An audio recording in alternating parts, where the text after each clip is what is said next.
Bom dia a todos. Damos início a mais uma manhã de conhecimento no auditório Hugo Todd, aqui na sede do Grupo Todd, nesse dia 5 de fevereiro de 2021. Chico Santana é o nosso palestrante do dia, é bacharel em jornalismo, cinema, rádio e TV pela Universidade de Brasília, é doutor em ciência da informação e comunicação pela Universidade de Rennes, na França, cuja tese sobre comunicação pública legislativa foi premiada pelo Senado francês e transformada em livro na França e no Brasil. O mini currículo que a gente está apresentando do Chico é mini mesmo, porque se você entrar lá no blog do Chico Santana, você vai ver muito mais do que isso. O Chico continua ativo, né, nas atividades dele, de jornalista, de pesquisador, e ele é jornalista desde 1977, coordenou no Ministério da Saúde a equipe que criou o Zé Gotinha, e na Secretaria de Saúde do DF foi o responsável pela implantação da TV Saúde. Atuou durante 25 anos no Senado Federal, tendo sido integrante da equipe que fundou a TV Senado. É editor do blog Brasília, por Chico Santana, que é onde a gente consegue acompanhar o que o Chico está acompanhando de Brasília e do Brasil. A palestra do Chico será Brasília Outros 60. Quer dizer, como Brasília vai ser daqui a 60 anos. Chico, a palavra é sua. Bom dia a todos. Na pessoa da Carla, eu queria agradecer o convite de estar aqui conversando com vocês que estão aqui dentro desse auditório e também aqueles que nos assistem pelo YouTube e as outras plataformas. Eu diria que talvez um ponto mais que eu considero assim de maior valor dentro do meu currículo não é nenhum desses diplomas, nenhuma dessas tarefas que foram colocadas aí e que talvez expliquem, e que talvez venham explicar um pouco o porquê de eu estar hoje aqui conversando com vocês. Brasília tem 60 anos e eu tenho 62 anos de Brasília. Como? Né? Eu cheguei aqui com 6 meses de idade, em abril de 1958. Né? O meu pai chegou em outubro de 57. E tem até um artigo, se vocês forem entrarem aí no blog, no Google, que assim, Carta Brasília, minha irmã caçula. Que eu vejo, eu sou caçula da minha família, né? Então, eu cresci com Brasília, eu vi Brasília na adolescência, eu vi Brasília na fase adulta, né? E estamos agora vendo a cidade na sua maturidade, né? E isso nos leva a muitas reflexões. E eu vivi o projeto de Brasília, o projeto inicial de Brasília, e a sua execução e o que eu considero hoje a sua desconstrução, né? Então, eu acho que uma das preocupações nossas é saber, porque Brasília é um diferencial para o Brasil, né? É um diferencial do Brasil perante a comunidade internacional. É verdade que não foi só ela, mas se você for olhar o Brasil dos anos 60, é o Brasil do cinema novo, né? É o Brasil que jogou a literatura brasileira no mundo, é o Brasil que se revela para a produção do conhecimento e a produção cultural numa abrangência mundial. A música, né? A bossa nova é o dos anos 60, né? Então, quando a gente começa a perceber a desconstrução de Brasília, nós também estamos percebendo um pouco a desconstrução do que representa e do que representou Brasília e esse Brasil que surgia nos anos 60. Eu tenho que apertar para cá, né? Para você, que eu miro. Né? Então, um desses grandes problemas da cidade foi que a realidade trouxe a ela um dimensionamento que ultrapassou em muito o que foi projetado, né? O Distrito Federal foi inicialmente concebido só com um plano piloto, né? E o plano piloto era para ter uma população de 500 mil habitantes. Não tem ainda. O plano piloto hoje deve estar na faixa de uns 380 mil, por aí. Mas as cidades satélites que não existiam no projeto original, elevam a nossa população hoje para mais de 3 milhões de habitantes, né? Então, hoje, em 2020, nós estamos com 2021, os dados são de 2020, nós estamos com mais de 3 milhões de habitantes. E isso falando do quadradinho. Quando a gente vai pensar na região geoeconômica, que é essa que está demarcada em abóbora, ou mesmo a nova região de influência econômica, que é a RID, que está demarcada em amarelo e que se soma, que está em abóbora, né? Nós vamos ter hoje 5 milhões de habitantes que vivem cotidianamente do Distrito Federal, os 3 milhões que aqui moram e os 2 milhões que estão do lado de fora.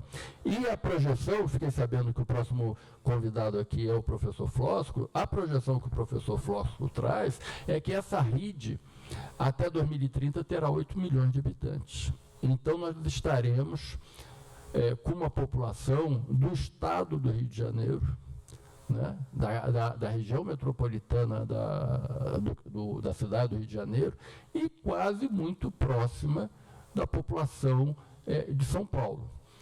Brasília, a população de Brasília cresce hoje a uma velocidade muito maior do que a velocidade média do Brasil. A velocidade média do Brasil da população é alguma coisa entre 0,3, 0,4, 5 ao ano. E Brasília cresce 1,5, 2 ao ano, né? E não é que a gente faça tantos filhos, é porque a população, Brasília ainda é um polo de atração, é a primeira parada de muita gente que vem do norte e nordeste, né?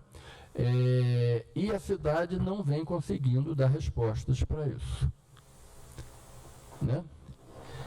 Eu vou pedir permissão para me levantar e vou passar para aqui. Te atrapalha, Rudy? Não, acho que não, né? Vai ficar mais fácil para mim, senão eu vou ficar com o pescoço torto.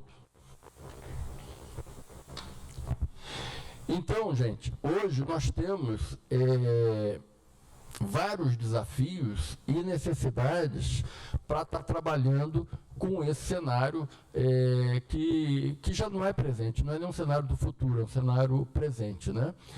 Brasília, que já foi exemplo de saúde pública e de educação pública, eu venho de uma geração que estudar na escola privada era PPP, papai pagou, passou, né?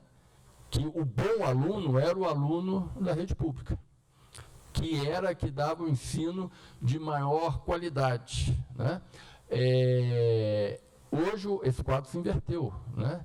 Embora nós tenhamos aí uma média de 400 a 500 mil crianças estudando na rede de ensino público, da creche ao ensino médio, a carência é muito grande, a carência estrutural é grande, a falta de professores é grande, a estrutura de laboratórios e outras tecnologias que o ensino moderno nos demanda são infinitamente menores na rede pública do que na rede privada, né? A saúde também. A saúde vem sendo, que já foi exemplo em Brasília, vem sendo precarizada, embora a gente veja que, por exemplo, nesse momento de crise, que quem responde, quem dá conta do recado ainda é o SUS, né? Nós temos um problema crônico de mobilidade urbana, né? Isso talvez porque o Brasília nasce juntamente com o processo de industrialização do Brasil, que veio com as montadoras de automóvel. Então, Brasília, que já poderia ter nascido com metrô, com VLT, com ciclovias, com outros tipos de transporte, ela priorizou o carro, né? Antigamente falava que o ser humano de Brasília era composto de cabeça, tronco e rodas.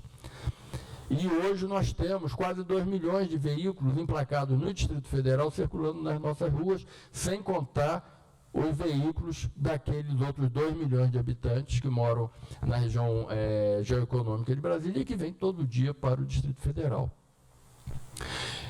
Essa precariedade da saúde, do emprego e da educação, né, nos leva também a um problema de segurança pública. Né?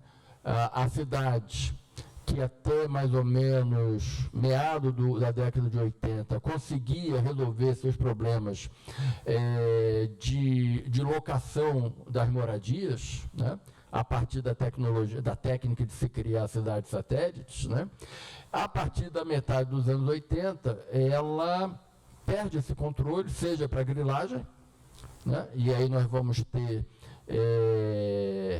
uma multiplicação enorme de ocupação ilegal de terra pública no Distrito Federal e também para políticas populistas de habitação. Nos 2 anos do governo, enquanto governador biônico do ex-governador Joaquim Roriz, 200 mil pessoas, dados oficiais, vieram para o Distrito Federal só porque iriam ganhar lote. E na expectativa de ter saúde, emprego e tal. Então, nós tivemos um descontrole, principalmente no final dos anos 80 e na década inteira de 90, dessa área habitacional. O poder público não apresentava soluções de moradia. Né? É bem verdade que é nessa época que vão pensar em Águas Claras e que vai surgir também o Sudoeste, mas que são áreas que só foram se consolidar no final, da metade para o final da década de 90, 10 anos depois. A classe média que precisava morar foi para onde?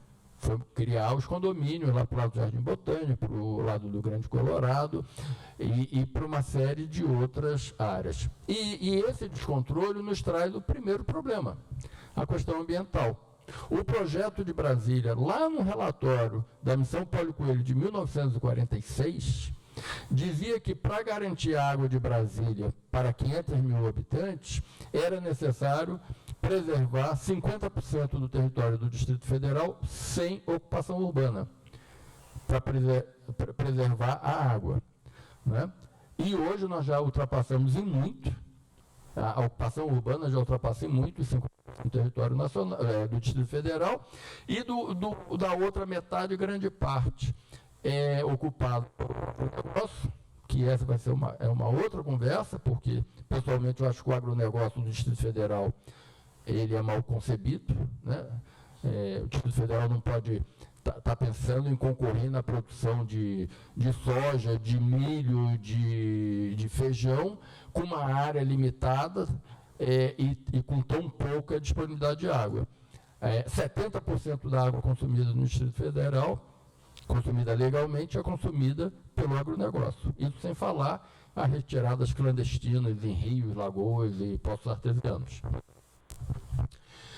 Nós temos ainda como desafio essa preservação do projeto urbanístico de Brasília, não só porque ele foi tombado, porque ele representa um marco para a cidade e para o país, um marco esse que gera muita atração turística, embora pouco potencializado. Né? Eu entendo que você deveria... Entre aqueles meus currículos, eu fui guia de turismo na adolescência. E o que se mostrava naquela época, nos anos 70, era a modernidade da arquitetura de Brasília. As pessoas vinham a Brasília, iam para o Rio, para o Carnaval, praia e tal, mas vinham a Brasília para conhecer o resultado do conhecimento técnico arquitetônico que o Brasil produziu em Brasília. Hoje a gente não tem mais isso. Né? Você poderia estar atraindo aí concursos de verão, não sei o quê, estudantes de arquitetura do mundo inteiro, porque isso aqui é um laboratório vivo de ensino de arquitetura e de urbanismo, com suas qualidades e com seus defeitos. Né? Recursos hídricos, nós já falamos, o espaço é limitado. Se a gente não tiver um novo modo de pensar, o quadradinho, provavelmente, os filhos estiverem adultos, vai estar todo ocupado, é ocupado, é conurbado a região, por exemplo, do ABC Paulista com a cidade de São Paulo. Né? Você sai de Santo André, vai para São Bernardo, vai para São Caetano, entra em São Paulo, vai para Diadema e você não vê diferença em cidade.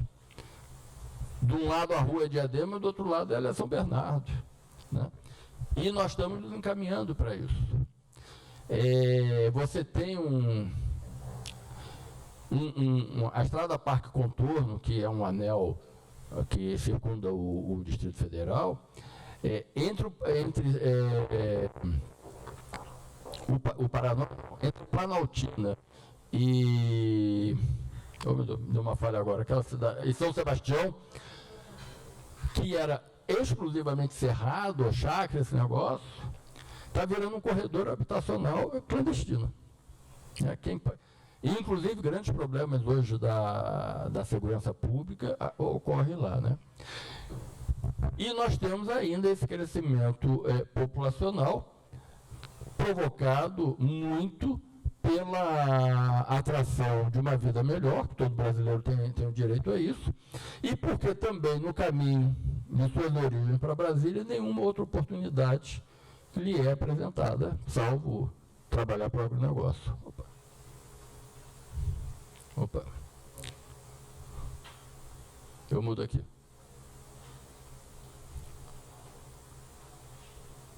Né? Então, dados de 2020, nós temos uma das taxas mais elevadas de desemprego do país, quase 18%, o que dava 243 mil habitantes. A informalidade atinge quase 30%, ou seja, metade da população economicamente ativa do Distrito Federal não tem emprego fixo, ou não tem emprego nenhum, ou vive de bico. Né? E se a gente joga naquela região metropolitana que eu mostrei antes, 1/4 da população está desempregada, não há dados sobre informalidade, mas eu chutaria tranquilamente que outros 30%, a exemplo de Brasília, ou mais, também estaria no mercado informal. Ou seja, de 5 milhões de habitantes de Brasília e do entorno, nós temos 2,5 milhões de pessoas sem uma renda fixa e que possa sobreviver. A questão da renda do Distrito Federal é um dos atrativos. Né? Hoje, a renda média em 2018 era de R$ 2.400 por mês, ao passo que você atravessando ali de Santa Maria para Valparaíso, ela já cai a 1/4, né? R$ 661. Né? Isso na época era pouco mais do que um salário mínimo. Né? A disparidade de padrões sociais também são enormes, até por conta de todo esse retrato que a gente está aí, ao ponto que 1/3 da população de Brasília tem nível superior ou mais, enquanto que no entorno só 6% tem nível superior. Né?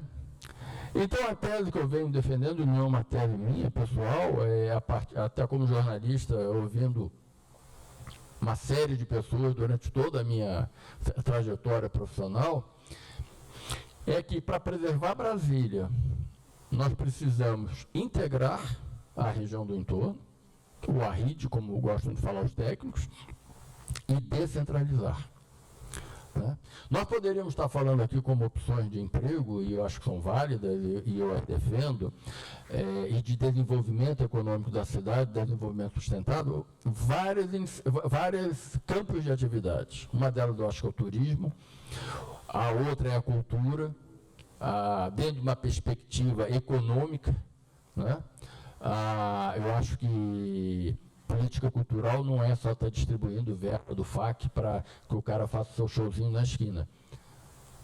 Só para dar uma pincelada, nós temos hoje no Distrito Federal o maior acervo de Portinari e de Cavalcante do mundo. Sabe onde é que está?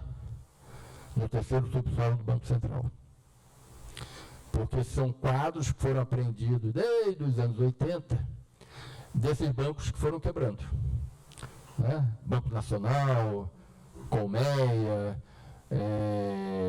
Bamerindos, né? Agora mesmo quebrou aquele banco de Santos, né, em São Paulo, e o juiz até tomou uma decisão muito interessante, mandou todos os quadros para o museu em Curitiba, né, para a população. E aquilo não é nem só para democratizar o acesso à cultura, mas é também um atrativo, gera um atrativo de cultura para a cidade de Curitiba. Pois bem, por que o Banco Central, como quase todos os bancos centrais do mundo, que tem seus museus, né, não torna a visitação pública desses quadros? Aposto que viria gente do mundo inteiro para ver esse acervo, né? Como a gente vai ver o Louvre, como a gente vai ver o Prado, como a gente vai ver vários outros centros culturais. Pois bem, voltando aqui então, para você descentralizar e integrar, eu passo da filosofia que nós precisamos ter eixos de integração e de mobilidade. E eixo de integração e mobilidade, eu não chamo pegar o ônibus da Napolina e ir para o entorno, né? Isso não funciona, né? Ou ter meu carrinho velho que descem todos os dias, e eu digo isso porque eu moro pertinho, né? 200 mil carros do entorno que descem a Épia Sul. Um outro tanto, não tem o número, deve descer daqui pela Épia Norte, chegando aqui no trevo de Triagem Norte, né?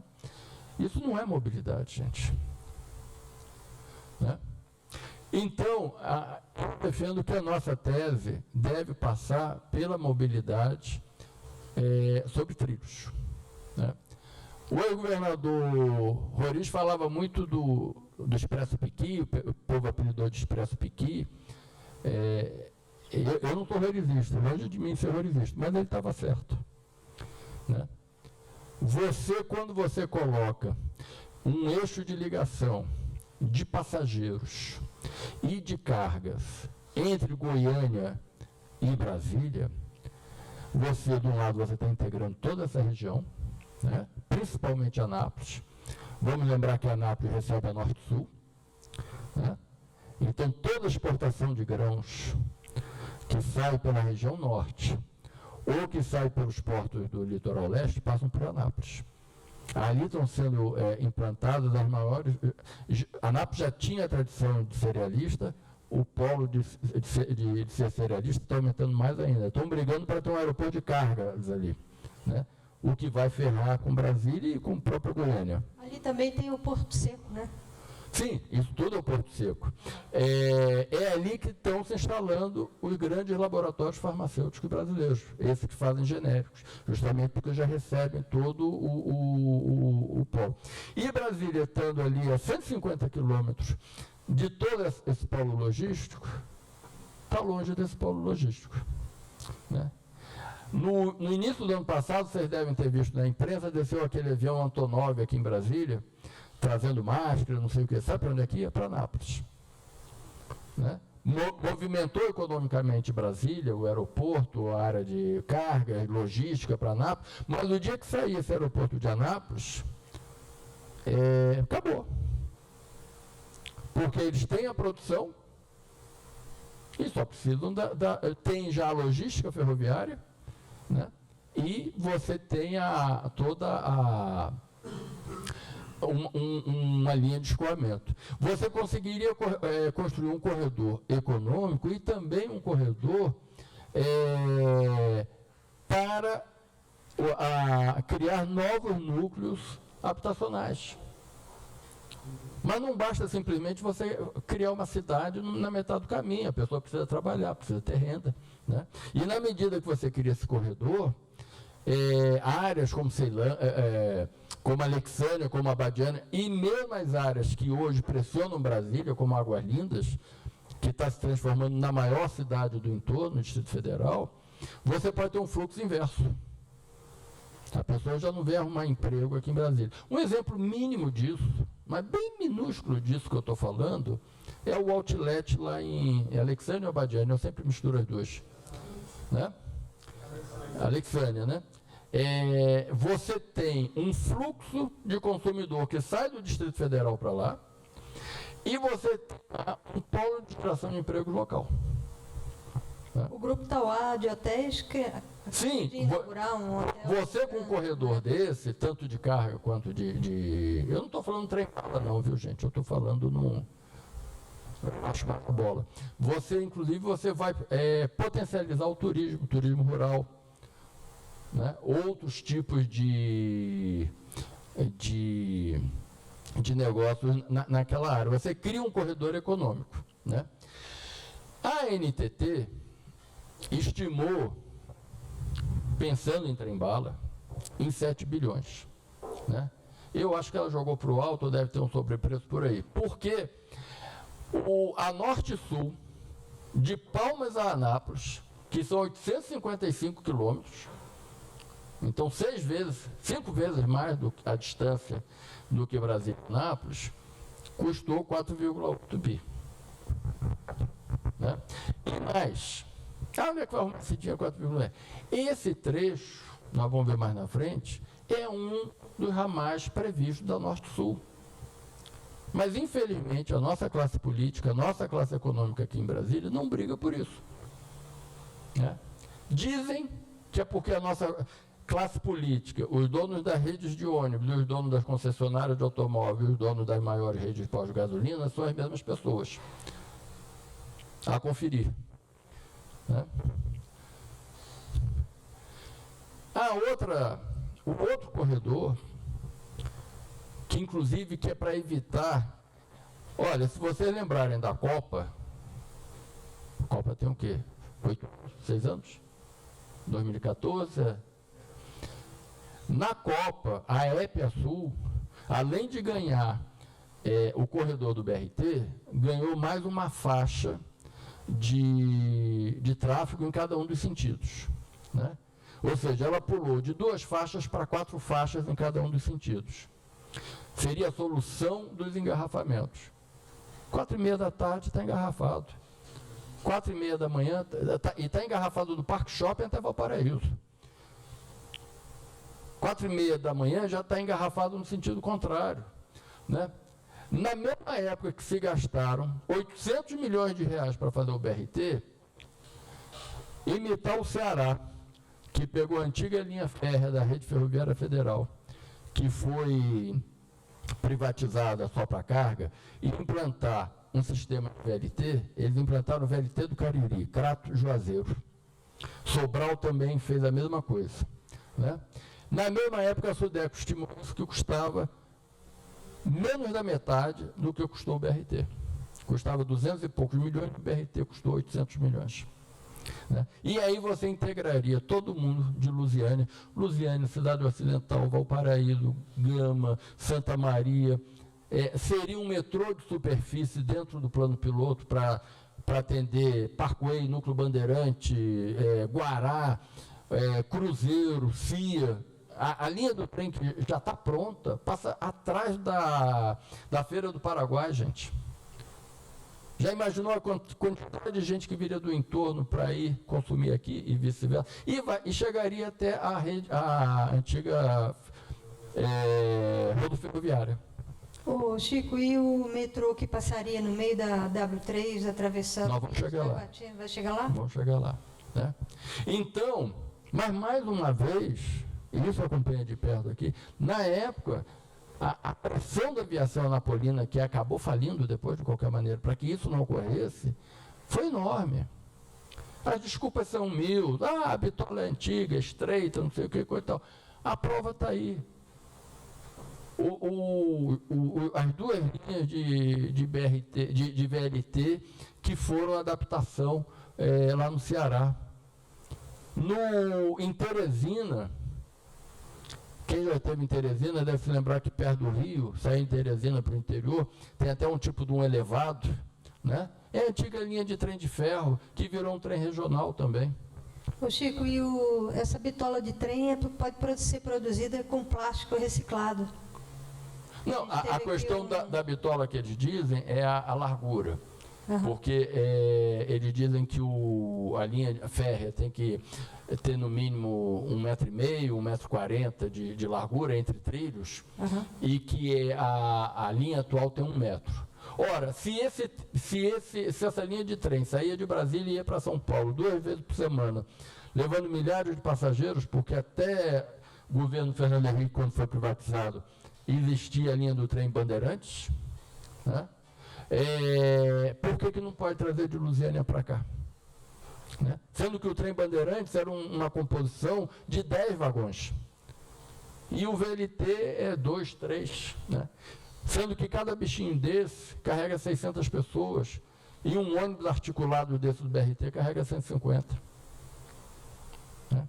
E nós teríamos, então, uma redução de investimentos em ampliação, nessas ampliações que eles falam aqui, que tanto as empreiteiras gostam, né, de criar mais uma faixa, fazer mais um viaduto, de fazer mais não sei o quê.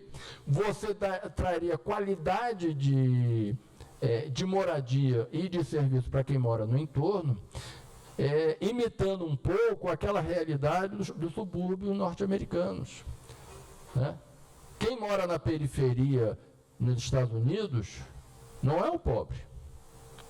Quem mora na periferia nos Estados Unidos é a classe média, que pega o trem todo dia, vai lá para Nova York, vai lá para Washington e tal, e você poderia estar tendo cidades melhores sem pressionar o quadradinho. Né? A outra, aqui, gente, só um parênteses, bem embaixo da imagem, onde está escrito Goiânia e tem uma linha vermelha até Brasília, isso. O ramal, um dos ramais da Norte-Sul, que pode ser o mesmo Expresso Piqui. Isso aqui é uma planta oficial, eu tirei da página da NTT. Então, não é uma coisa que está saindo da minha cabeça, ou da Carla, ou do Douglas, não, é um projeto de ferroviário para o Brasil. Um estudo que já existe. Um estudo que já existe, né? Agora, as prioridades a gente sabe que são políticas. Quem vai botar a emenda naquele projeto, né, não é o técnico lá do Ministério. Né? E a outra linha que a Norte-Sul tem é essa pontilhada de azul, que ela sai de Uruaçu e vai ao Rio de Janeiro. Né? É para levar a produção de grãos do Nordeste de Mato Grosso, né, também para os portos do Rio de Janeiro. Se subir, vai para os portos da Amazônia. Se descer até Goiânia, Anápolis, vai para os portos de São Paulo. Ali de Figueirópolis para a direita, a região de Ilhéus, na Bahia, que tem uma polêmica grande lá ambiental. As pessoas são contra a construção do porto ali. E você tem essa linha pontilhada em azul para Brasília. Essa linha pontilhada de azul que passa em Brasília, ela entra em Padre Bernardo, passa por Braslândia, vai passar por detrás do Parque Nacional de Brasília e vai passar ali naquela região do Grande Colorado, da Fercal, de Sobradinho 2, Sobradinho 1, chegando até Formosa.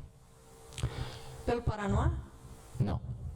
Não, por detrás do Parque Nacional de Brasília. O Paranoá está para cá. No quadradinho, é na parte superior do quadradinho. No Colorado. Sim. Se você seguir aquela rua aquela estrada do Colorado ali, aquela rodovia, você vai chegar no Paranoá. Sim, mas aquela rodovia é a estrada para contorno, você dá a volta todinha no Distrito Federal. Né? Mas assim, ela pega a parte norte do Distrito Federal, né? Entra pelo noroeste, que é Braslândia, né? E vai sair, exatamente, e vai sair para o lado passa lá para Formosa, tal, não sei o quê, porque Formosa também é um polo produtor de grãos. Dali, quem sabe, no futuro, até um eixo para o oeste da Bahia. Né? E aí também está a nossa solução de mobilidade dentro do quadradinho, mobilidade passageiro dentro do quadradinho, porque essa linha de trem devidamente projetada, ela carrega soja, carrega milho, mas pode carregar gente. E esse grande problema que a gente vê todo dia aqui na subida aqui do Colorado, se acaba. Acaba rapidinho. Né? E aí, você tem, inclusive, com isso, você vai reduzir o volume de trânsito na BR-20, você vai proteger o Parque Nacional de Brasília, que cada vez mais está sendo ameaçado por ocupação e agora pela privatização, né? E ele responde por 30% do abastecimento da água de Brasília. A barragem de Santa Maria, que está ali dentro, dá 1/3 de cada copo que você bebe em casa. Mas, mais uma vez, a gente não vê as pessoas se mexendo em relação a isso, né? A política hoje, qual é? Vamos fazer por detrás da roda ferroviária, que talvez até prejudica esses dois projetos. Uma cidade para 300 mil habitantes, numa área que é do Exército, né? O antigo Jockey Club vai virar uma outra área residencial para alguma coisa entre 80 e 100 mil habitantes, algo do tamanho do Sudoeste, mais ou menos, para vocês terem uma dimensão de população, né? A área atrás da rodoviária teria uma população parecida a Águas Claras, né? E você começa a ter mais adensamento populacional, mais espaços verdes sendo impermeabilizados, né? Sem resolver o problema da água de Brasília. Lembra-se que o problema da água de Brasília, São Pedro resolveu um pedaço e o outro pedaço é água que sai do Paraná aqui pertinho. E o emprego para todo mundo, né? E o emprego para todo mundo, a saúde para todo mundo, a escola para todo mundo, né? A mobilidade para todo mundo. Então, o que eu penso é que a mobilidade, que hoje é um problema, ela pode ser a solução. Porque se eu chegar em 10 minutos em, sei lá, em Abadiânia, em Alexânia, e tem lá uma casa boa, parece até um sítio, uma chacrinha e tal, não sei o quê, né? Se eu saio da rodoviária, pego um trem, 10 minutos, estou em casa, por que eu vou enfrentar 1 hora de trânsito engarrafado para Águas Claras? Né? Se ali em frente, se eu posso ir de trem para Olhos d'Águas, para Pirenópolis, por que eu vou ficar nessa loucura que é essa vida urbana? E a gasolina, né? E a gasolina. E isso é um pouco, embora eu acho que feito muito tardiamente e com outra perspectiva, que foi uma perspectiva muito mais de especulação imobiliária, foi o que aconteceu com a iniciativa tipo Alphaville. Alphaville em São Paulo era um bairro. Eu tive em Alphaville, porque foi lá que teve a primeira instalação de TV a cabo do Brasil. Era uma TV do condomínio, era um condomínio. Hoje Alphaville é uma cidade, eu acho que está até brigando por autonomia municipal, né? Explodiu, né? O que era uma solução, acho que virou uma confusão, né? Então, gente, esse mapinha azul aí, ele é hoje o que você tem de projetos oficiais, mas projetos que estão na prancheta, né? A linha cor de abóbora lá de cima, né, é a que eu falei que viria lá de Planaltina, ou Formosa, e se uniria na rodoferroviária com a opção de ir até a região de Valparaíso, Lusiânia e tal, né? Essa linha verde é a linha do oficial do metrô, só que ela não está acabada. Desde o governo Arruda, 2009, né, o Distrito Federal, com dinheiro do governo federal no caixa, sabe lá por que motivos não executou a conclusão do metrô, da linha 1 do metrô, que é levar até a expansão do setor O na Ceilândia, levar até a expansão de Samambaia e chegar com o metrô na Ponte do Bragueto.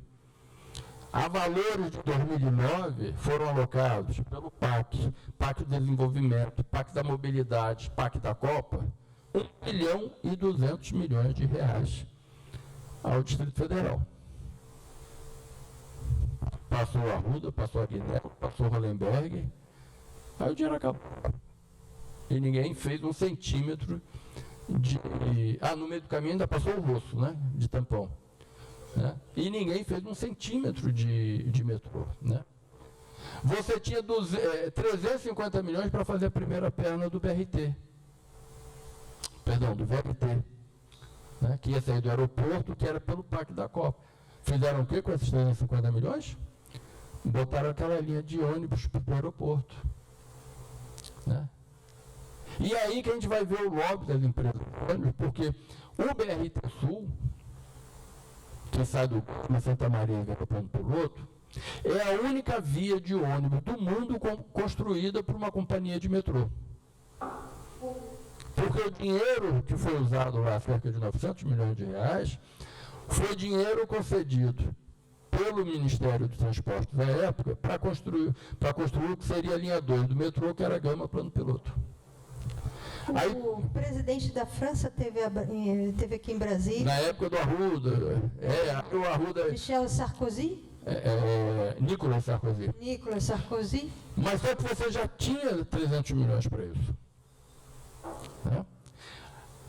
A única, além da incompetência, que esse é outro problema, desde da década de 90, o GDF, enquanto instituição, vem desconstruindo suas áreas de inteligência. Brasília possuía um Instituto de Desenvolvimento Urbanístico, foi extinto. Brasília possuía,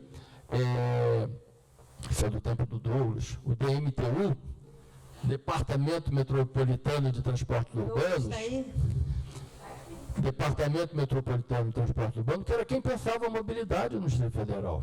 Extinguiram. Depois criaram o DFTrans, que virou vendedor de passe escolar.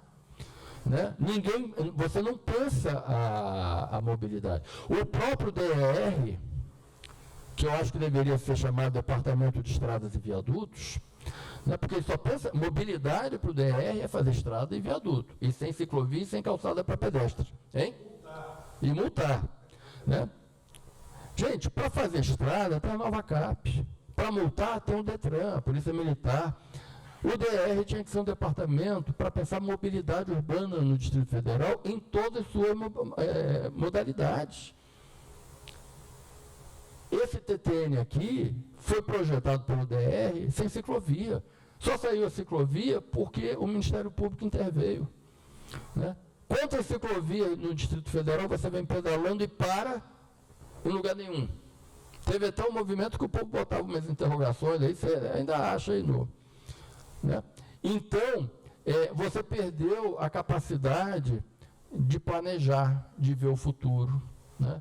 Essa mesma coisa aconteceu, por exemplo, na área de recursos humanos. Você tinha o IDR, que era um tipo de ENAP do GDF, né?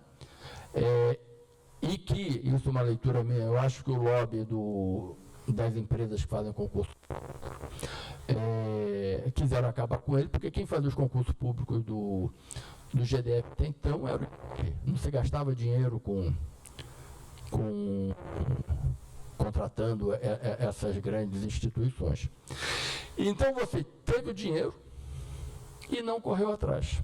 No governo Hollenberg, e eu acho que deve ter tido até uma briga entre a área federal e distrital, porque o Brasília dizia que tinha entregue os projetos, o governo falou que o federal dizia que não tinha entregue os projetos. Está com a razão? Eu não sei. Mas a grande verdade é que nós perdemos 1,2 bilhão para essas obras do metrô, perdemos 300 milhões, isso tudo dinheiro de 15 anos atrás, hein, gente? Estou jogando correção monetária, não. Para fazer a primeira perna do BRT, que seria, e aí a gente entra num outro assunto, a recuperação de uma área nobre degradada, que é a W3. Quando eu falo W3, eu não estou falando da rua, não. Eu estou falando da Asa Sul. Eu morei na Asa Sul em 2 períodos, no início de Brasília e depois de 80 a 90. E a gente ia vendo as lojas fechando, as lojas acabando. Né? E um dos motivos, eu acho que era isso que você queria que eu falasse, o projeto original do metrô do Distrito Federal, feito lá no primeiro governo Roriz, passava na W2. Mas o secretário de Transporte da época era indicado pelo Wagner Canhedo da Viplan. Então tiraram o metrô de onde tinha gente, que era a W3, e jogaram no Eixão, não tinha ninguém. E onde tinha estação, porque quando o metrô começou a funcionar, você tinha estação rodoviária, talvez a Galeria do Estado, não sei, e a da 114 Sul. Era um transporte ponta a ponta. Você pega aqui e desce lá na Ceilândia ou Samambaia, né? Para quê? Para não afetar a receita de transporte coletivo do que era a maior empresa, que era a Viplan. A Viplan, e depois veio aquela Viva Brasília, né? Que, não sei como, conseguiu todas as linhas que rodavam na W3, que eram da TCB, que são as mais rentáveis, é a que dá mais dinheiro. E aí começa a sucumbência da TCB, que é outro problema. Essa integração que a gente coloca toda aqui, ela pode potencializar, inclusive, o e-comércio. Eu vou passar aqui para um outro quadro. Opa, apertei errado de novo? Ah, está aqui. Brasília hoje, sem qualquer planejamento, sem qualquer estrutura, sem qualquer plano estratégico, é um polo de atração de consumidores para o comércio. Esses são dados da Codeplan, né? Mostrando o percentual da população que vem fazer suas compras em Brasília. Né? Santo Antônio Descoberto, quase 90%, Águas Lindas, 80%. Né? Então, você tem Codeplan, não, perdão, IBGE. Você tem um levantamento do IBGE que mostra que 99 municípios de 7 estados, mais da metade da população vem a Brasília fazer suas compras. Né? 42% desses municípios são de Goiás, 20% são da Bahia, outros 20% de Minas Gerais. E em algumas áreas, como móveis e eletrodomésticos, 100%, por exemplo, da população de Unai, compra seus móveis eletrodomésticos no Distrito Federal. Unai está a 100 quilômetros daqui? Eu acho que mais. Ela está a 100 quilômetros do PADEF. Do PADEF para cá deve ter uns 30. Né? Então, e isso sem o quê? Sem uma logística de entrega, né? Sem o cara tem que pegar o carro dele, andar 150 quilômetros, ou tem que pegar um baú, um bunduzão e vir para cá. E é um comércio que o comércio de Brasília é uma clientela que o comércio de Brasília tende a perder para o comércio eletrônico. Porque se eu moro em Unai, posso comprar lá minha TV de tela plana na internet. Por que eu vou até Brasília, andar 150 quilômetros para ir, 150 quilômetros para voltar, né, para comprar uma televisão no Conjunto Nacional? Não vou. Agora, se você tem essa rede de mobilidade que eu coloquei aqui, o comércio de Brasília pode potencializar o seu e-comércio, porque vai ter como entregar. Hoje, eu conversando até com o Douglas, conhece um amigo, o Armandinho, produz queijo de cabra. Produz aqui, do lado entre Brasília e Lusiânia. E aí um parênteses, né? Nós estamos falando de RID, de integração, não tem integração nenhuma, gente. Ele produz o queijo dele de cabra, finíssimo, estilo europeu, não sei o quê, coisa e tal, tem um selo da fiscalização sanitária de Goiás, mas não vale em Brasília. Não vale em Brasília. Não vale no Distrito Federal. Então ele tem que entrar clandestinamente com os queijos dele no Distrito Federal. Como ele é o cara que abate galinha, que produz... Brasília já teve até produção de foie gras. Ali na Granja do Torto tinha uma chácara de um fotógrafo. Eu não sabia. Mas não era o Stucker, era? Exato. Eu sei que o Stucker criava ganso, o Eduardo Stucker. Então você tem um problema, o seguinte, e do mesmo jeito, esse cara que produz foie gras, ou se eu produzir esse queijo aqui, ovo caipira, sei lá o quê, o selo sanitário de Brasília não vale para o Distrito Federal, para Goiás ou para Minas. Então, essa coisa bonita, a rede de integração de desenvolvimento econômico, ela não superou os marcos jurídicos, que são marcos cartoriais. são reservas de mercados burras, né? Porque esse exemplo que eu estou dando é um exemplo de uma pessoa de Brasília, do Distrito Federal, que está gerando renda no entorno, mas por uma simples questão de logística, né? Ele, para entrar aqui, ele tem que cumprir as mesmas exigências que uma Sadia tem, ou que uma JBS tem, né? A Sadia, inclusive, aluga algumas fazendas ali no Santo Antônio Descoberto, né? Um exemplo, Brasília foi um grande produtor, ainda é, eu acho, de frango, em função da iniciativa da Só Frango, que hoje eu acho que é da Sadia ou da Aurora, sei lá o quê. Mas que enfrentava esses problemas. Ela queria exportar o frango produzido aqui no tempo que ela era pequena, né? Para Goiás, para Minas, tal, não sei o quê. Ela tinha sobre ela uma carga de exigências que só recaía, que era equivalente a dos grandes produtores. Então, se você quer investir aqui hoje, por exemplo, se a gente vai na realidade da França, que é um grande produtor rural do mundo, você não tem propriedade maior de 3 hectares lá.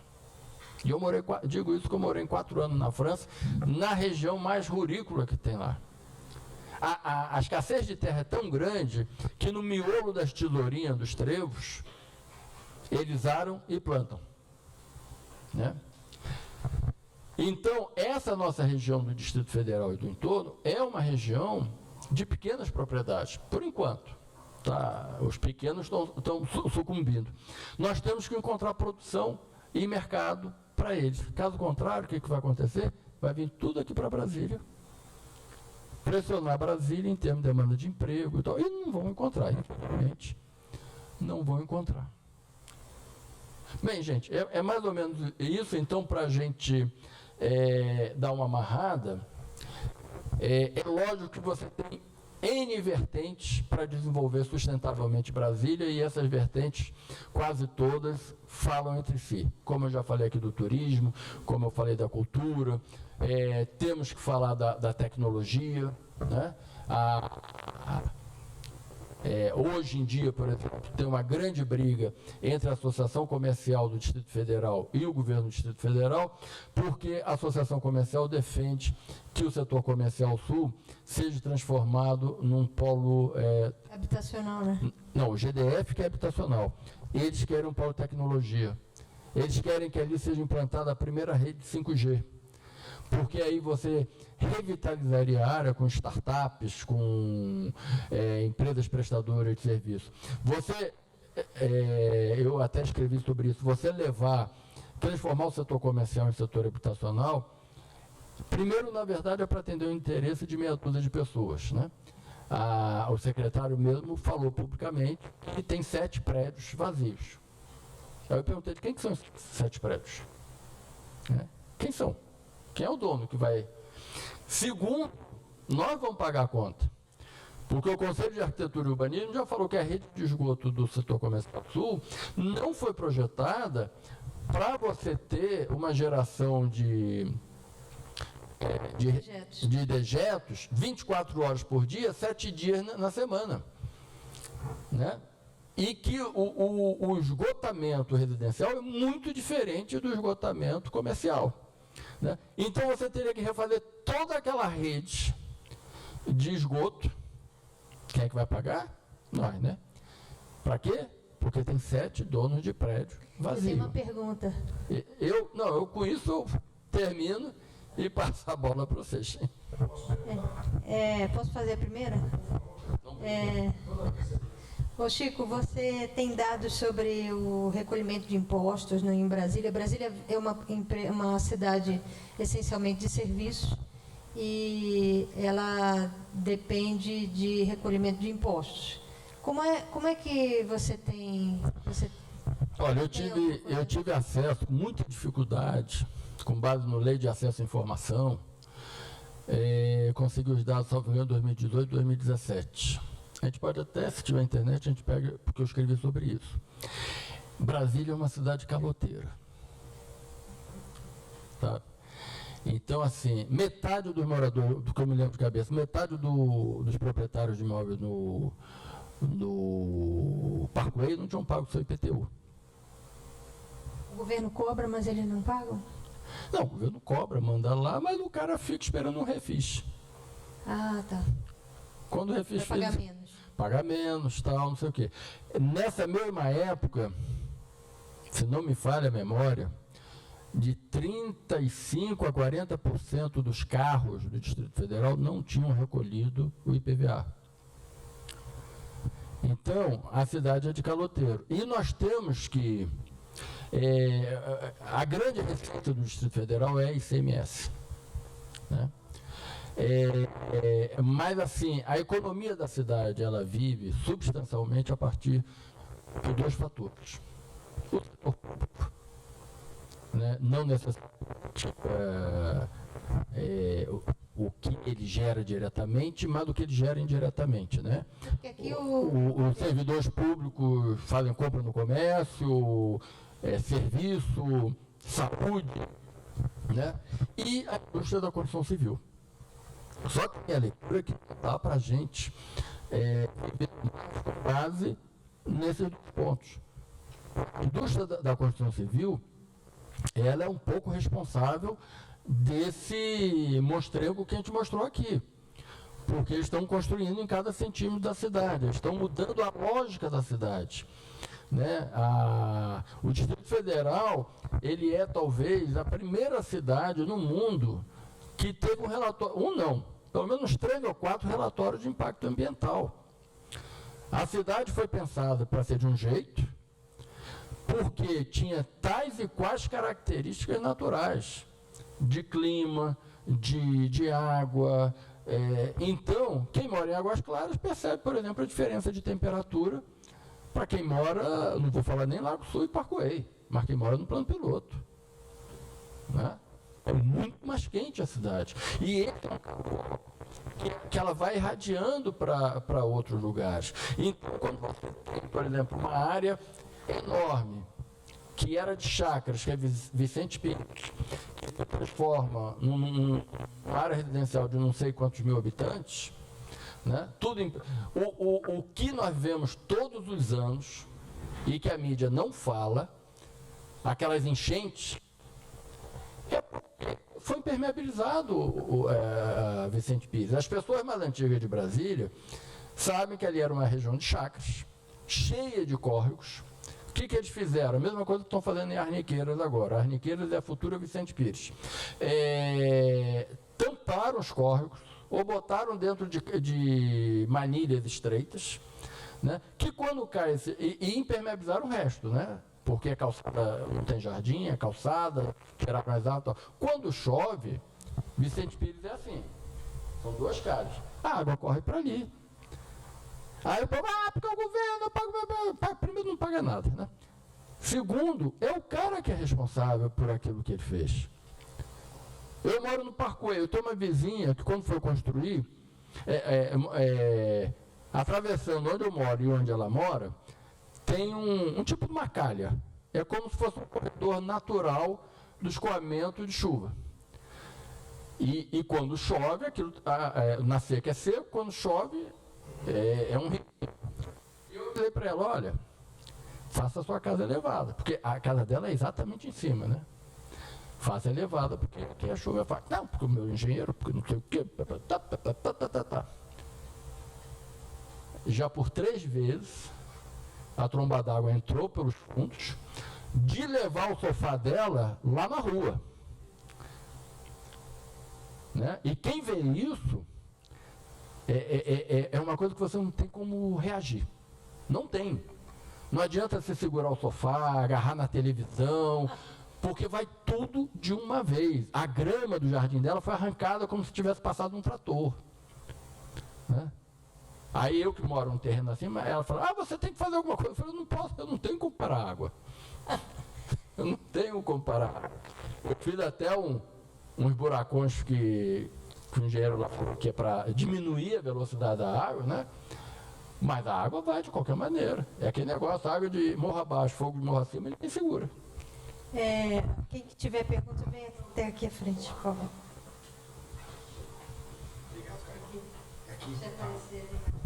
Bem, gente, bom dia para quem eu mudei, bom dia. Tudo bem? Mais para cá. Estou esperando meu diretor de cena ali me posicionar. Estou bem aqui, Rudy? Então tá. Chico, já nos falamos, já nos conhecemos há muito tempo. Você falou de tantas questões que dá vontade de perguntar tanta coisa, que é difícil aqui nessa manhã do conhecimento a gente esgotar. Porque Brasília é uma cidade que todos nós vivemos, né? A gente sente na pele a imagem negativa que a cidade tem quando a gente sai daqui. Porque o cara te fala assim, pô, é de Brasília? Ih, rapaz, tá lá naquele esquema, né? Fazendo aquele... É trabalha no Senado? Não, trabalha no Senado. É horrível isso, né? Porque assim, as pessoas acham que aqui não tem gente. Só tem o cara que vem para cá, enriquece, rouba, faz não sei o que e vai para os estados. Né? E eu lembro que vamos dizer, o bairrismo de Brasília falava muito isso, né? Não, mas quem rouba é gente de fora. Aí veio o Roriz, o Arruda, o Agnello preso, um bocado de gente, né? Isso daí também é uma questão que a gente tem que ver, porque fala das origens dos problemas que nós temos. Que é aí que eu chego na pergunta, na verdade, as duas perguntas que eu queria fazer ao Chico Santana, que é meu colega de profissão. Primeiro, que você falasse um pouco sobre um dos mais... Brasília, apesar de ter 60 anos, ela desenvolveu muito rapidamente o que a gente chama de oligarquias, né? Famílias muito poderosas que resvalam um pouco nisso que você falou, né? Você tem ali a área de transporte, né? Família Canhedo, família Amaral, você tem a questão, né, urbanística, de construção civil, você tem políticos, né, que vieram, Paulo Otávio, Luiz Estevão, pessoas egressos dessa área também. Né? Então, a oligarquia, eu queria que você falasse das oligarquias da cidade, como é que elas se incrustaram aqui, como é que elas se desenvolveram. Você falou, a Carla perguntou de ICMS, o doutor Todd me disse que assim, uma única empresa daqui de Brasília que fornece aço, ferragens, né? Eu não vou falar o nome por uma questão ética, mas assim, uma única empresa aqui, ela individualmente é a maior contribuidora de ICMS do Estado. Porque ela fornece aço para tudo que é construção aqui. Ponte JK, a própria esplanada toda, tem a Fercal, que é cimento e tal também. Enfim, a outra pergunta, né, eu queria que você falasse das oligarquias, né, como é que elas se desenvolveram, como é que isso vai contaminar e vai decidir o destino da cidade nos próximos 60 anos. E a outra questão que eu gostaria que você abordasse é o próprio governador Ibanez. Como é que você avalia o governo dele? Né, pontos positivos, pontos negativos.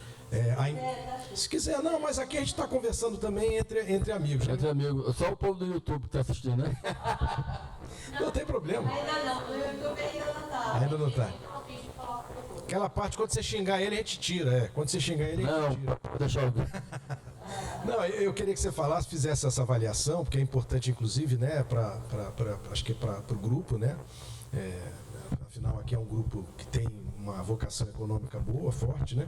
Mas assim, porque a imprensa especula muito que ele, o governador Ibanez, está costurando uma saída para o cenário nacional, vai sair do partido, o MDB que está vivendo.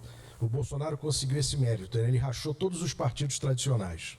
Rachou o DEM no meio, o MDB está rachado, o Centrão está tentando ali abocanhar o naco do governo, mas assim... esse cenário, inclusive político aqui de Brasília, né? Como é que você vê? Qual vai ser o futuro da cidade, né? Assim, por exemplo, quem são os caras que você acha que vão estar melhor posicionados na eleição de 2022? Como é que o Ibanez vai ser um player nesse cenário? Ele tende a ir para o cenário nacional. Você sabe que na política, quando o cara sai do seu quadrado e vai para outro, é porque ele está com óbvias dificuldades no local ou tem muita ambição, às vezes até descabida. Então eu queria que você fizesse essa pincelada nesses dois temas polêmicos. Deixa eu fazer só uma... Eu vou sentar. Tem alguma pergunta? Eu vou sentar. Hein, Chico? Alguém mais quer fazer alguma outra pergunta? Não, é porque, de repente, se ele se alongar nessa resposta... Não, eu vou ser objetivo. Ele já inclui a resposta. Se o pessoal quer conversar, eu vou ser mais objetivo. Deixem de perguntar, tá bom? De participar, tá ok? Ok. Tá. Bom, todo mundo sabe que Brasília, então, numa determinada época, eu acho que foi 85, não tinha representação política, né? A primeira eleição de Brasília foi para Constituinte. Elegeram-se 3 senadores e elegeram-se 8 deputados. 86. Foi que para produzir. 88 é a promulgação da Constituição. O retrato dessa bancada de Brasília era um retrato de centro-esquerda, né? Elegeram-se, mesmo quem estava na época do que era chamado centro, eram pessoas progressistas. Vou dar um nome: Sigmaringa Seixas, né? Pompeu de Souza para o Senado, que era do MDB, né? E aí, contam os analistas políticos, cientistas políticos, que a política de lote do governador Roriz foi muito mais uma arquitetura eleitoral do que uma política habitacional. Porque, como eu falei antes, ele trouxe para Brasília 200 mil novos eleitores. E era pré-requisito para ter um lote da X, o título eleitoral no Distrito Federal, né? Então, quando chegam esses 200 mil novos moradores, presenteados com seus lotes, ele inverte a matemática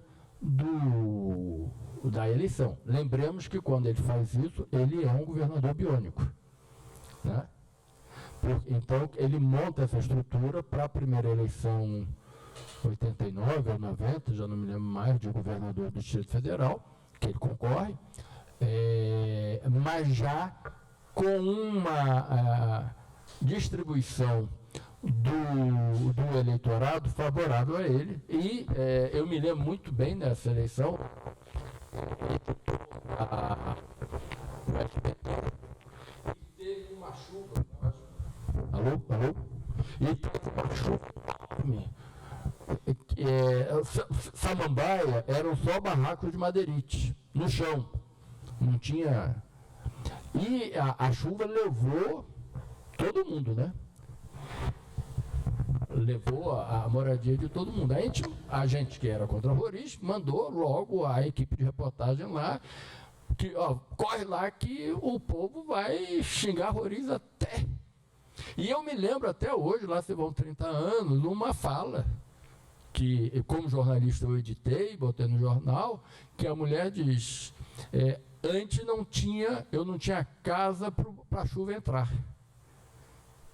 Agora a chuva pode entrar porque eu já tenho casa, né? Então, mesmo diante de uma precariedade, porque o que ele fez? Ele passou o trator numa área, abriu as ruas, demarcou com piquete, toma, se vira, faz a sua casa. E as pessoas eram agradecidas. A primeira Câmara Legislativa, que o povo fala tão mal dela, que elaborou a lei orgânica do Distrito Federal, teve gente de esquerda, gente de direita, foi presidida por Salviano Guimarães, que era um pioneiro não, era um pré-pioneiro, porque ele já morava em Planaltina antes de começar a fazer Brasília. A família dele era de fazendeiro, né?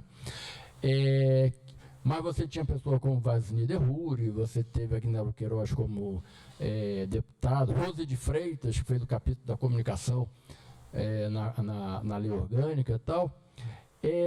Ela representou, de um lado, lideranças corporativas que eram basicamente de sindicatos, Chico Vigilante, Lúcia Carvalho dos professores, não vou me lembrar de todos agora, e pessoas que eram reconhecidas pela sua visibilidade pessoal no cenário da cidade, né? Você não tinha, salvo se eu me enganar, a memória me pegar aqui, você não tinha um representante dos grupos econômicos como você veio a ter em legislaturas posteriores.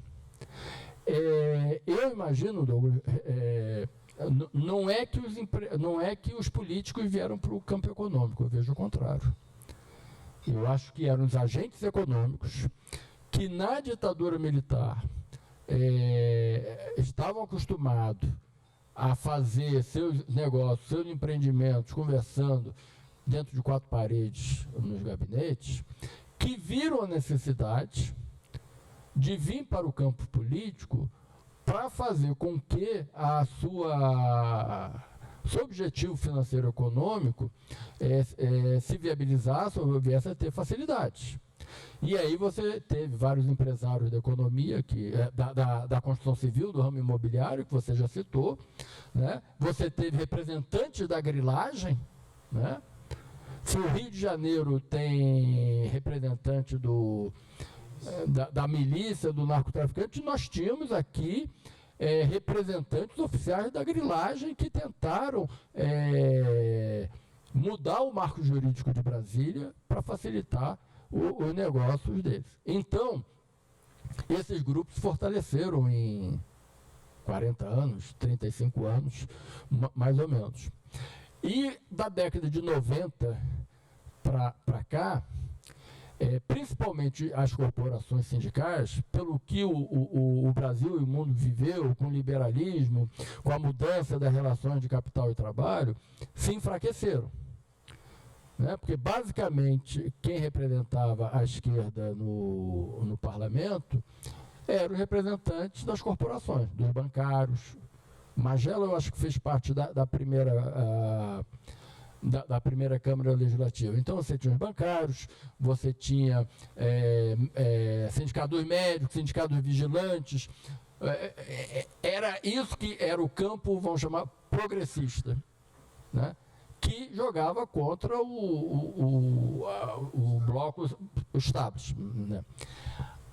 Essa representação, eu acho que se enfraqueceu, os sindicatos se enfraqueceram, vão se enfraquecer ainda mais com as mudanças no financiamento sindical, né? A sociedade tentou alternativas que não deram certo, né? Das ONGs, dos movimentos sociais, eu acho que tentaram fazer uma ação política apartidária. Eu acho que isso não...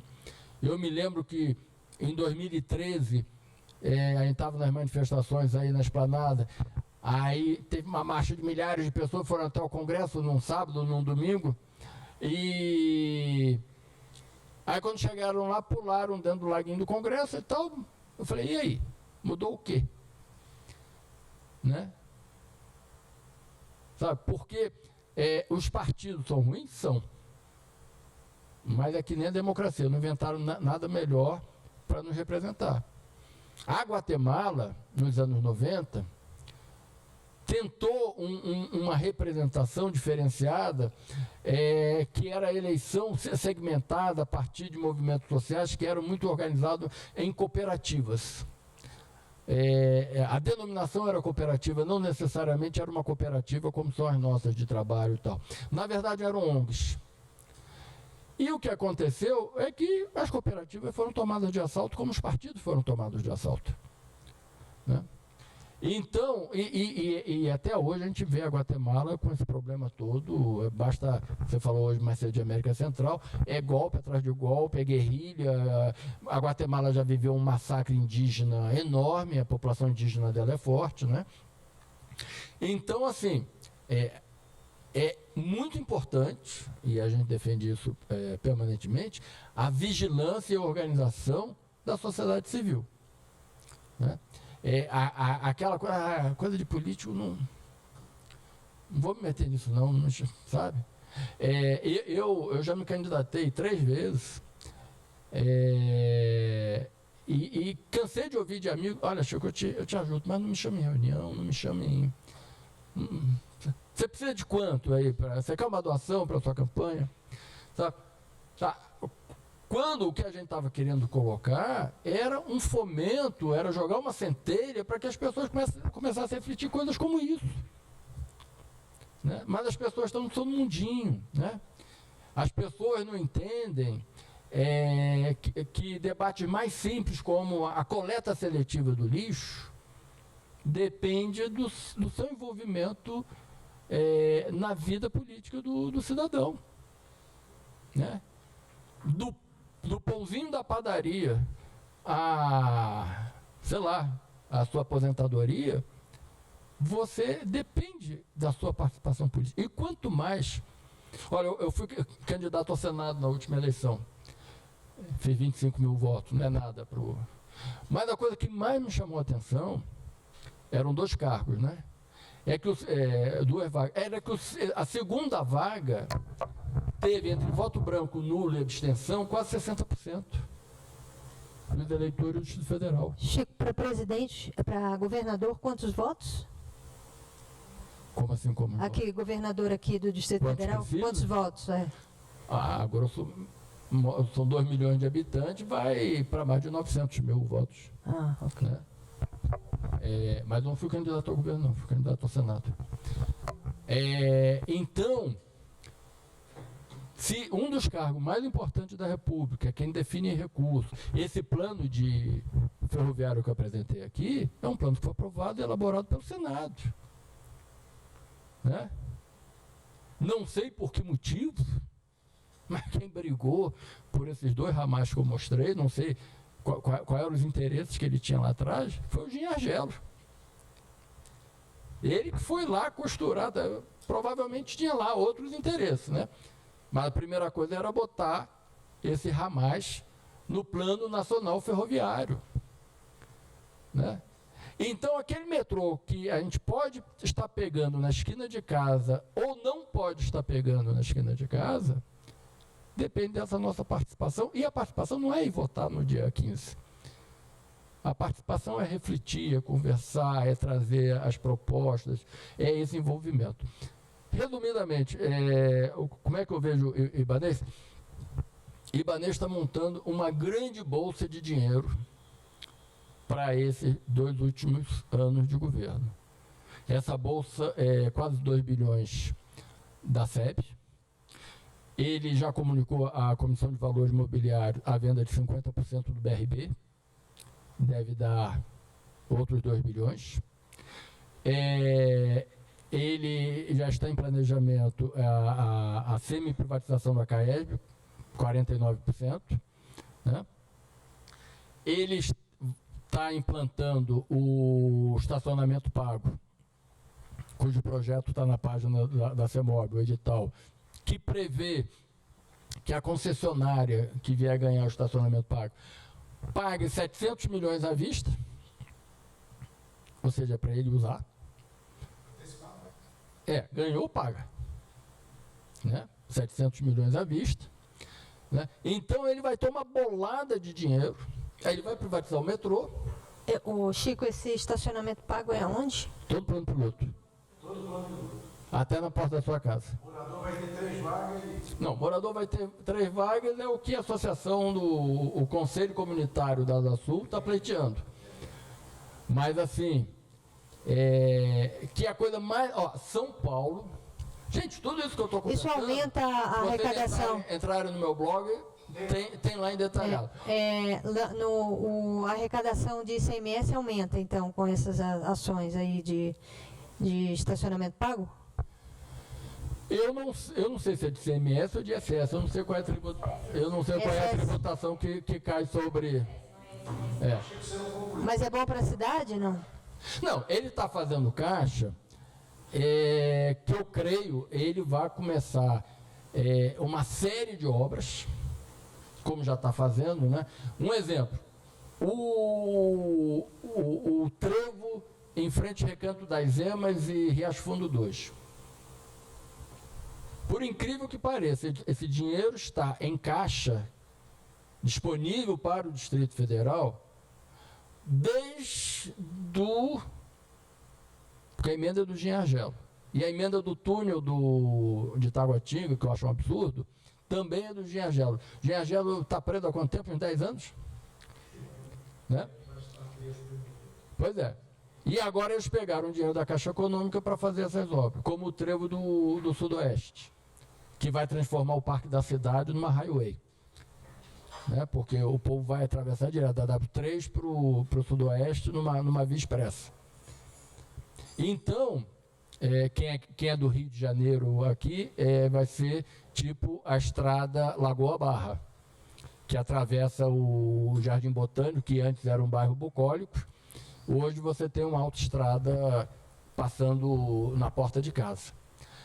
Então, assim, eu acho que ele vai vir com um bolo de dinheiro. Parte desse dinheiro ele vai licitar, já está pronto, só falta o TCDF licitar a implantação do VLT, só que é uma implantação assim, melhor do que beijo de mãe, porque assim, a empresa que receber a concessão vai receber 2 bilhões para implantar, para construir, e 250 milhões por ano para gerir. Ela não entra com nada. E aí pergunta, quem é que está na frente dessa licitação? Piracicabana. Né? De quem que é Piracicabana? Da família do cara da Gol, como é que chama? O Constantino.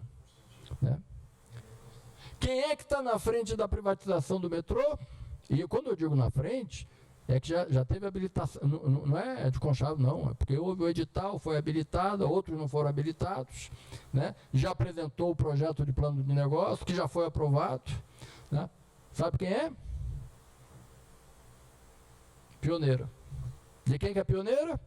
Família Constantino. Então, e isso reforça mais uma vez aquela minha leitura lá de trás. O metrô e o VLT não saíram naquela época por oposição das empresas de ônibus. E vão sair agora porque as empresas de ônibus é que vão operá-los. Né? Vocês perguntam, mas eles têm expertise? A Piracicabana opera um VLT entre Santos e São Vicente. Se é bom ou se é ruim, não sei. Né? E por detrás de todas elas, porque vai ter que fazer obra e tal, as mesmas empreiteiras que estiveram na Lava Jato. Né? O metrô, o governo vai pagar, não me lembro os valores de cabeça agora, mas vai pagar não só pelo transporte de passageiros, mas pela compra dos novos trens e pela gestão de cada uma das estações. Quantos centímetros novos de metrô a empresa vencedora terá que fazer? Nenhum. 0. É um negócio que eles chamam de concessão patrocinada. E por uma lógica financeira, que é a lógica de descapitalizar o Estado. Porque não é paga por quilômetro rodado. Né? O trem para sair de Taguatinga e chegar em Brasília tem um custo. Se ele vem vazio ou se ele vem cheio, é o mesmo custo. Né? Então você não paga esse custo e a parcela de lucro que a concessionária teria que ganhar. Não, você paga a quantidade de passageiros transportados. É o tal do IPK, Índice de Passageiro Quilômetro. E isso faz com que, para a empresa, seja melhor ela botar menos trem porque terá mais passageiros por trem. Ela reduz o custo dela e aumenta a rentabilidade. E para o governo gera uma dicotomia, quando você olha essa proposta de estacionamento pago, que quanto mais pessoas optarem em deixar o carro em casa e pegarem o trem, aumenta o déficit do governo. Porque ela terá que pagar uma parcela, a tal da tarifa técnica, por cada passageiro que pegar o trem. Né? E toda aquela receita, que até hoje eu não entendo por que o metrô não explora, das lojas que ele tem em cada uma das estações, da publicidade que pode ter nas estações e nas linhas de trem, fica com a concessionária, não entra nessa contabilidade. Né?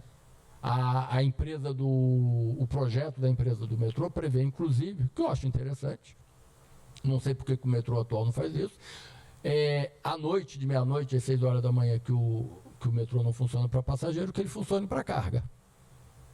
Isso acontece em Paris, mas Paris é uma cidade muito enorme. Por exemplo, em Paris, os Correios usam as linhas de metrô de noite para pegar as cartas, as encomendas da estação central e mandar para as estações periféricas, onde o carteiro vai pegar e vai entregar lá.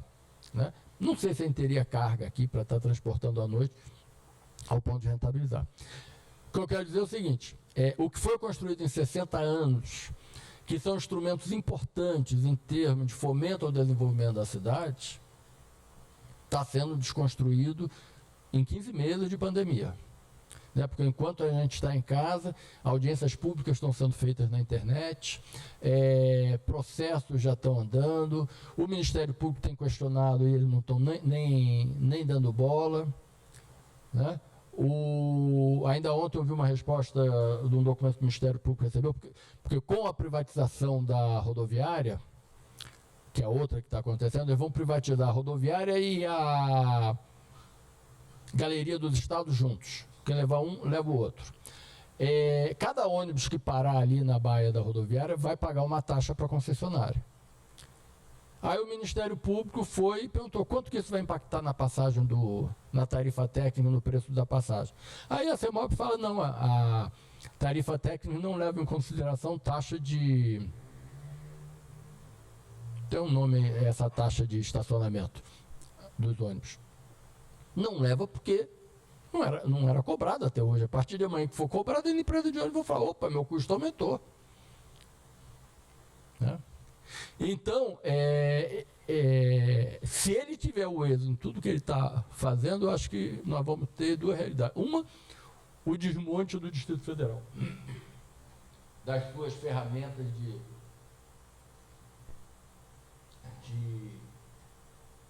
de funcionamento. Né?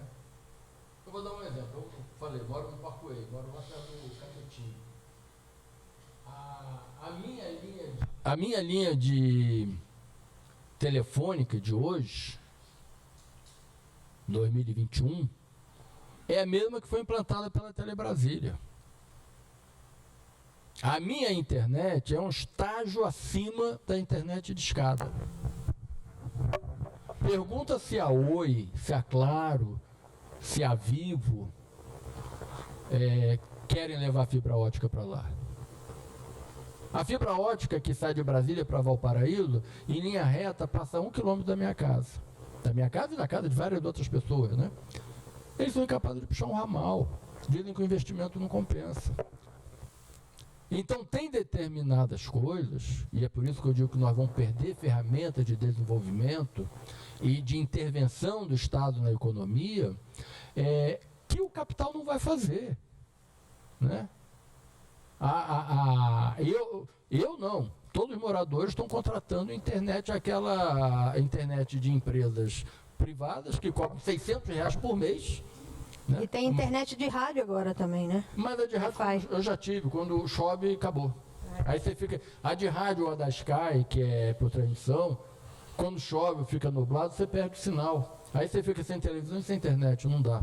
Então, por exemplo, quanto cobrará a CAESB privatizada para levar água e esgoto para uma determinada localidade? A empresa que absorver, e essa é a realidade de São Paulo, onde já foi privatizado, outras cidades onde foi privatizado, ela quer rentabilizar a estrutura implantada e faz a manutenção mínima necessária para aquela estrutura continuar. Expandir a rede, não, isso é o governo que cuida, o Estado que vai lá e cuide. Né? Você acha que um banco privado assumiria a bilhetagem do transporte coletivo de Brasília? Não é o expertise dele, né? O banco não tem expertise dele, não gera dinheiro, gera serviço, mas que é importante. Né? Eu acho que foi uma decisão acertada passar para o... Eu, quando morei na França, você chegava em qualquer maquininha do banco, espetava o seu cartão de transporte e transferia dinheiro para aquele cartão de transporte ali. Né? Inclusive pagando um cartão de crédito. Eu tirava do meu cartão de crédito no Brasil, porque são 2 bocas na máquina, você espetava o cartão que vai pagar e o cartão que vai ser carregado. Né? É uma coisa mais simples. Né? Isso valia para estudante, para idoso, para não sei o quê. Você acha... Não estamos vendo a briga do Banco do Brasil, que não quer mais receber a conta da SEB, porque diz que recebe pouco? Né? E a SEB. Né? Devem ter o quê? 500 mil contas que são pagas na cidade. Então, nós vamos perder como São Paulo perdeu, como Rio de Janeiro perdeu, a capacidade do Estado em intervir nas áreas econômicas e sociais, se toda essa estrutura for desmontada. Mais alguma pergunta?